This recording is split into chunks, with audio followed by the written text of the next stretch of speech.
as we get ready for WrestleMania, looking forward to being out in Los Angeles. I was there last year for Super Bowl. Now we get to go to the Super Bowl of wrestling. I'm looking forward to seeing all sorts of folks, the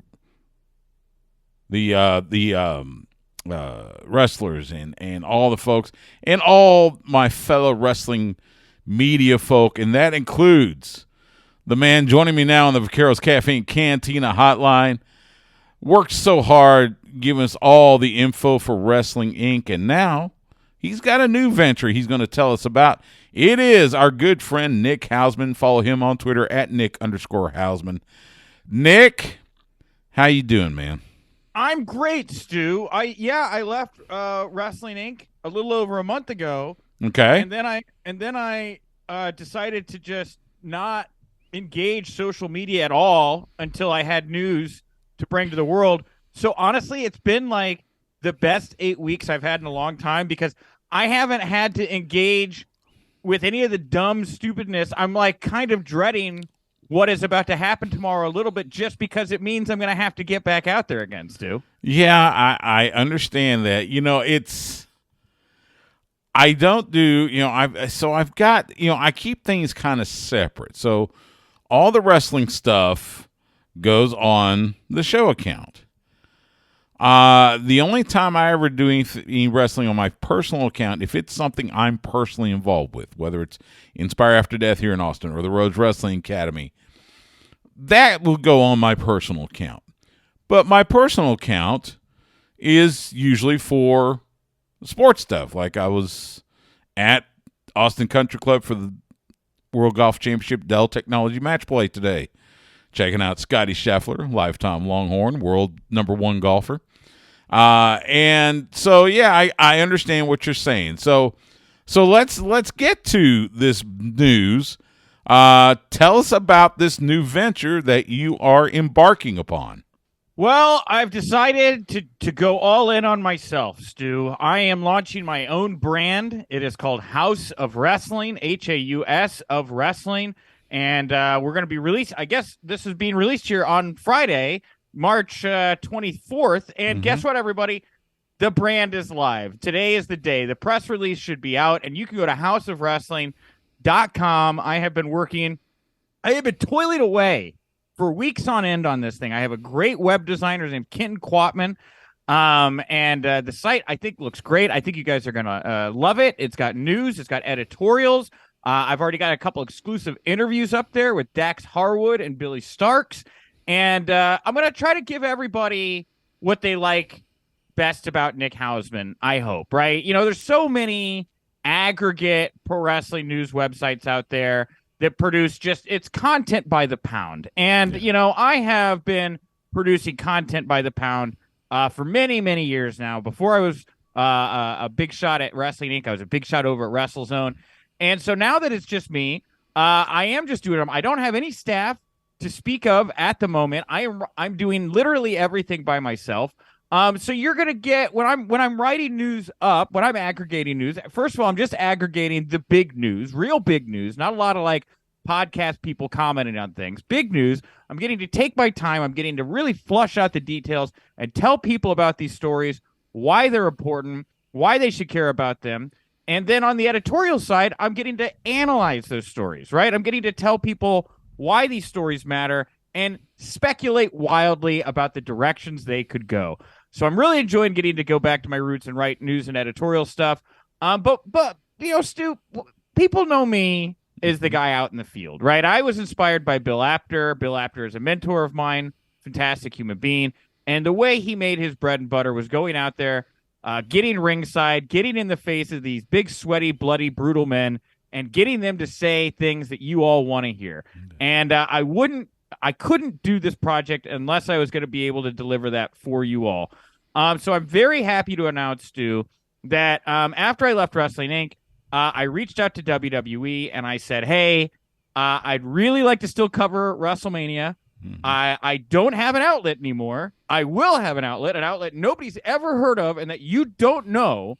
It's called Haus of Wrestling, but I promise you it's going to be great. And Stu, it means the world to me that WWE said, Nick, you're in. Don't worry about it. So WWE approved me. Ring of Honor quietly approved me. I will be in Los Angeles. I will be there in all the WrestleMania media events. I will be up in the press box. I will be in the press scrums for WrestleMania and Ring of Honor Supercard. And I'm going to get back to work, Stu. And I'm going to hopefully give everybody what it is they want. And before, I know I'm going a little long here. That's okay. But I will say that on top all of this stuff here right now, the WrestleMania coverage. I'm thrilled to announce that I partnered with our great friends over at the Premier Streaming Network. A lot of people may know Josh Chernoff. Josh is out on there doing like I am, right? Working with a small team, trying to get up the next high-end Premier Streaming Network. And Premier Streaming Network is going to be carrying all of my WrestleMania coverage and Ring of Honor coverage for what it's worth. So if you want to see me talk to all these big stars, you want to see my live streams from WWE and ROH's press conference, then go over to Premier Streaming Network. They're going to have all of that video up there.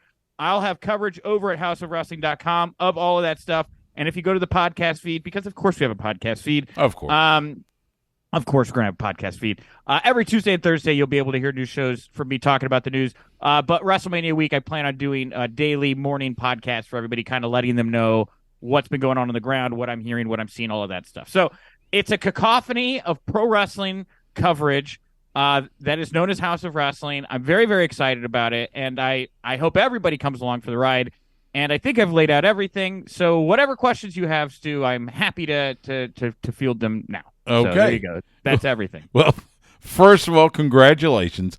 Let's kind of start with the beginning. What led you to break out on your own? What inspired you to decide, hey, I'm going to do this and put my name on it and be the boss and all that good stuff?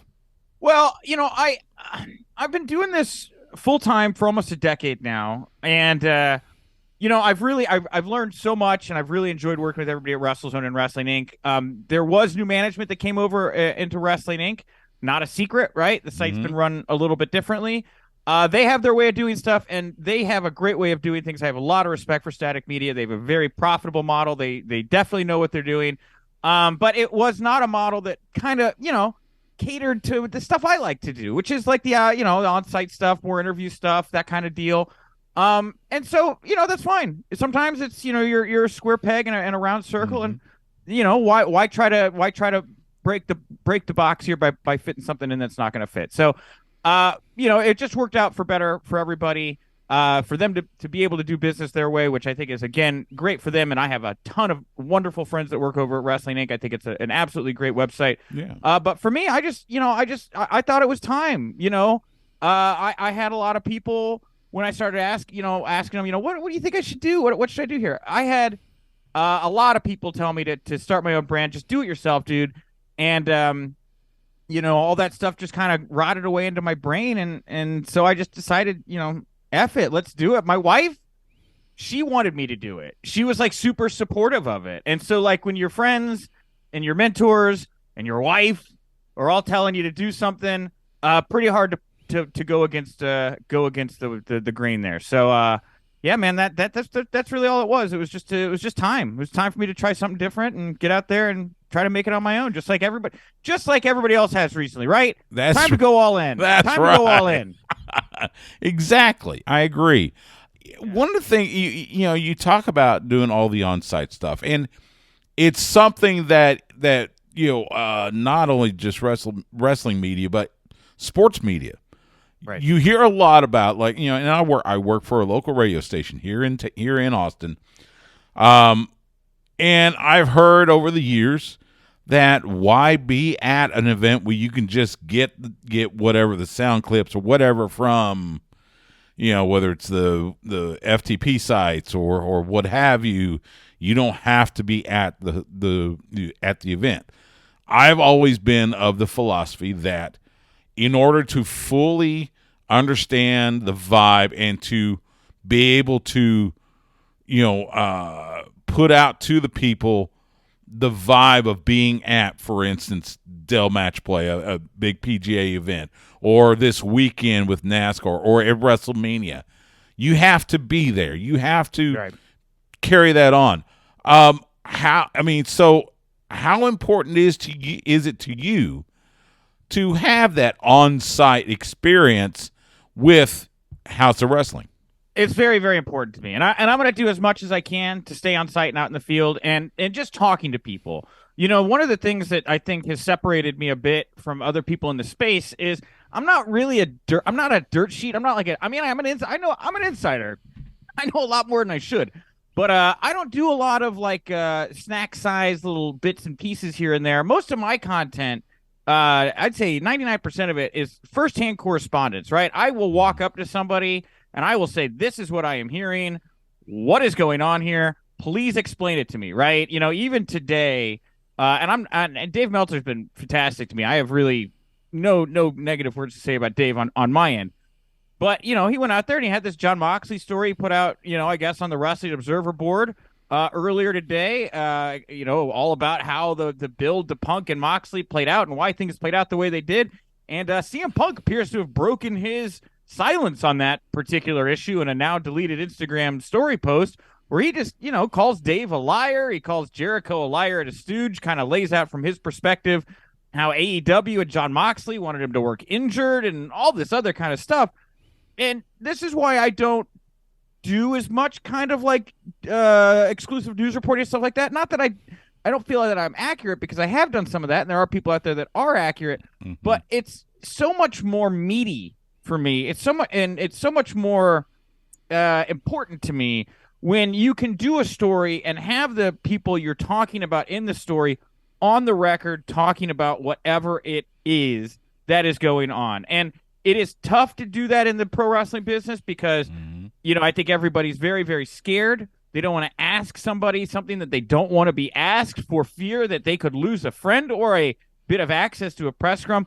I think I've proven time and time again, I don't have that fear, right? If there's something out there that everybody's talking about and that everybody wants to know about, and they're all wondering what somebody is thinking about it, ask them. Get them on the record. Talk about it. And that's why I think it's important to be out in the field, and that's why I think it's important for me to be talking to people, because I want everybody to be able to hear directly from the people they're reading about in all these stories what they're thinking and what the truth is, at least from their perspective, is on the issue. That's why I like doing this stuff the way that I do it, Stu. Well, and I think, that's kind of, why you and I have gotten along so well, and why I always have you on the show, because you and I have that similar philosophy. Look, the dirt sheet stuff, the inside. Some of it can be interesting. Some of it, quite honestly, is like, who cares? And like you, I want to hear from the wrestler or that person. I want to hear from them, and I want to talk to them, and I want to, I want to give them the same respect that I would give, Ezekiel Elliott or an athlete, Scotty Scheffler. Right. And I get what you're saying. There are so many sites that want to take a little tidbit and just blow it up. And it's like, guys, you're doing this all wrong. Come on, let's have a little integrity. It's funny to me too, because a lot of times when you bring these stories to wrestlers, they're like, dude, I have no idea where that came from, right? And I'm not trying to, again, I'm not using this as a platform to like throw shade, because it's not everybody. There are very good people in this space. Obviously Sean Ross Sapp has been accurate quite a bit of the time. But, when you're sourcing these stories, you're not always talking to the person that is the subject of your story, right? Sometimes you're talking to a guy, like a production grip who saw an argument break out between two wrestlers backstage, and you can't get a hold of those two wrestlers, but you talk to two other grips, maybe a camera guy that also saw it, and they're giving you their color on what they saw go down. And by the time, because you're like, well, I had several sources say it to me. Great, cool, fine. But none of those sources were people directly involved in the incident, right? And so that's when things can kind of get a little murky, and need clarification. And that's, again, why I like talking to people directly about these reports. And, hopefully everybody goes to houseofwrestling.com. Like I said, we've got this great interview up with Dax Harwood now that I got to conduct this week. And we go into a lot of that stuff. So I think it will be an excellent 40-minute listen for everybody involved, because, again, we're getting into it. We're trying to sort through fact and fiction at the moment. Well, I think it's fantastic, and I I'm looking forward to seeing everything that you can do with House of Wrestling. Let's talk. Tell you what, while we're here, let's talk a little WrestleMania, just a couple minutes. Sure. You and I are going to be out there. It feels like it's kind of like the NFL draft where a month or so ago things seemed like a lock, and then all of a sudden as you start getting closer, everybody's going, but what if? But what if this? And all of a sudden it comes into, okay, we don't know what's going to happen. How much of a lock right now is it that Cody Rhodes is going to come out of WrestleMania as the undisputed WWE Universal Champion? It feels like, and yeah, we don't know what's going to happen until, that happens. But we've heard this for the last, since Royal Rumble, maybe even before that. And now all of a sudden we're hearing, well, maybe they keep the title on Roman. What good does that do if they keep the title on Roman? I do kind of feel like it's a bit of a foregone conclusion that Roman's going to lose title just for the sake of the story being told right now. If you're not going to do a full-on collapse of the bloodline now, I don't know when you do it, right? Mm-hmm. I mean, people are going to be pissed if Kevin Owens and Sami Zayn don't take those tag titles. Yep. And then if they take then what, Roman keeps his title and then he's got these two broken lackeys, the whole thing's got to fall at once. At least that's how it looks from my perspective. And I saw the report from WrestleVotes talking about insider reports the other day about how Roman Reigns could be taking a significant break following WrestleMania. And it seems like it's time for that, right? I mean, who else beyond Cody? I'll give you a name here in just a second. But beyond Cody, there's really not a whole lot of people left for Roman to have creative first-run, compelling feuds with. And he's done everything he could do. Cody got the torch passed from John Cena on Monday Night Raw. It just feels like the time. At the same token, Cody went and left and created the only major competition WWE's seen in 20 years. So it's not like we haven't seen characters in that position. Sting at WrestleMania with Triple H. Get that signal sent. Maybe we see that. I don't quite feel so much that way in this situation. So, yes, I do feel like it might be a bit of a foregone conclusion. Well, and I will say until my dying day, Sting should have won at WrestleMania. It made sense. I think everybody thinks Sting should have won at WrestleManias too. Made total sense. So, well, I get it. Yeah, and you're right. It feels like it has felt for the last few months. This is going to be the ultimate downfall of the bloodline, and then they're going to carry forward and all that good stuff. Besides, say, Cody and Roman, Sami and Kevin versus Usos, what other match are you looking forward to the most that is on the card right now? The match that has not been made official yet. Dominic versus Rey Mysterio. Okay. I am so on the hook. I want Dominic to grab his mom and hold a knife to her throat and get this man to bend the knee and accept the bout. And I have an editorial that's up on the site right now that I wrote a week or so ago, talking about how I think Dominic Mysterio should retire Rey Mysterio at WrestleMania.